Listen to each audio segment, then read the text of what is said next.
Hey, I'm Howell. I'm a cartoonist and illustrator. I live in Los Angeles, and I do a lot of cartoons for TV and stuff, and I'm gonna show you how I will start developing a character on paper, and I'll color it, and just kind of like start to finish character design development with me, Jay, and the street dog. If I want to start a drawing, I like the idea of like uniformity. So I like all my drawings to be the same size every single time. So I look through this box and I try to find a shape of some characters. Here's a guy walking a dog. That's a good one, that's pretty funny. And then I usually take a piece of paper, tape it down. Then I'll take a drawing like this and I'll put some tracing paper and I'll put it over that. This just speeds up the process for me, so I don't have to redraw and redraw and redraw my same characters every time. And it also makes my art look familiar to people who look at it. So, paper, drawing, tracing paper. There we are. So I'll start by tracing the body. Just take your time, make sure you love your characters. So if you don't love your characters, you can't expect other people to love your characters. It's kind of a rule, I believe. If I was going to describe my art to someone I haven't met, I would say it's illustration and cartoons, just funny stuff, silly little drawings for people with silly senses of humor, I think. That's what I'd say. I don't know why, this is how I want to communicate visually with people, and I love doing it. I love seeing people laugh. So then I'll go back again, and I'll trace it over the tracing paper this time, again. I'm a pretty happy person, so a lot of characters are usually smiling. How I figure out how I want my characters to kind of act or look is, when I'm doing it, sometimes I try to do the same face, like do a weird smile or something. Like a really good tool for any illustrator cartoonist is a mirror. I look at myself in my computer reflection quite a bit and see what my face is doing when I'm doing a character, so I look up at myself a lot. Instead of like Googling some result, you just get it from yourself, which is gonna be more genuine and cool anyways. I'm a total spaz, so like, one day I'm gonna draw like a zine, next day I'm gonna do some like ceramics, the next day I'm gonna be all digital, maybe for a week. Some days I wanna animate things. I'm just like all over the place, ADD. As long as it's like creative, I'm always happy, it doesn't even matter what it is, yeah. I like this shape a lot. So now we have this shape, right? Let me get rid of this one. So now we got this one. Scissors. So again, new paper, tape. Here's our guy.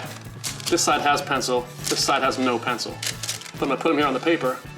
If you take your pencil and you draw over your side, and with the pencil side down, and we're gonna have a transferred image onto paper.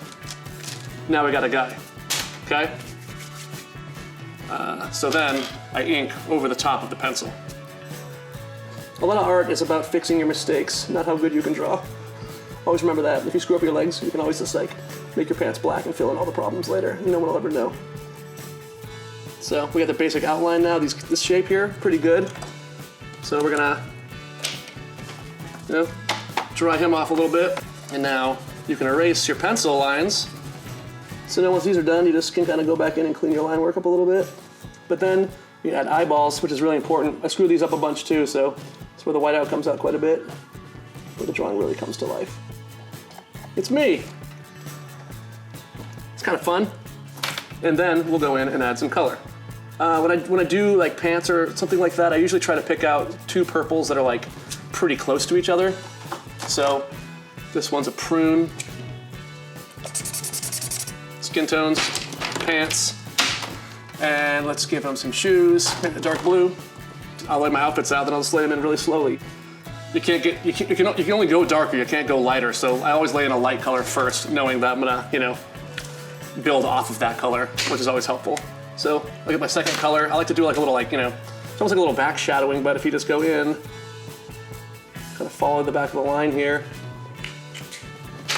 take a little clear and kind of blend that. It gives a nice little shadow to your pants. I think this looks better. It just gives it a little more shadow. It's like kind of brings it around a little bit. Go back in, fix your mistakes. Like drawing is like super intimate, and drawing is like, it's scary to show people your drawings and stuff. But it's just like, it's important that you get that out, just like anything that's like you're holding inside. So it's important, don't be scared, And DM me on Instagram, say, hey Jay, do you like this drawing? I'll be like, yeah, dude, it's cool. That happens all the time. I love that kind of stuff. Yeah, like it really comes alive. And then I usually take a little shadowing. drop it on the ground around him. Again, to give it a little, a little more life.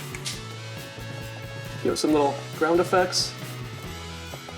When I first started doing drawing, I was like writing a lot on the drawings, or writing like captions and stuff.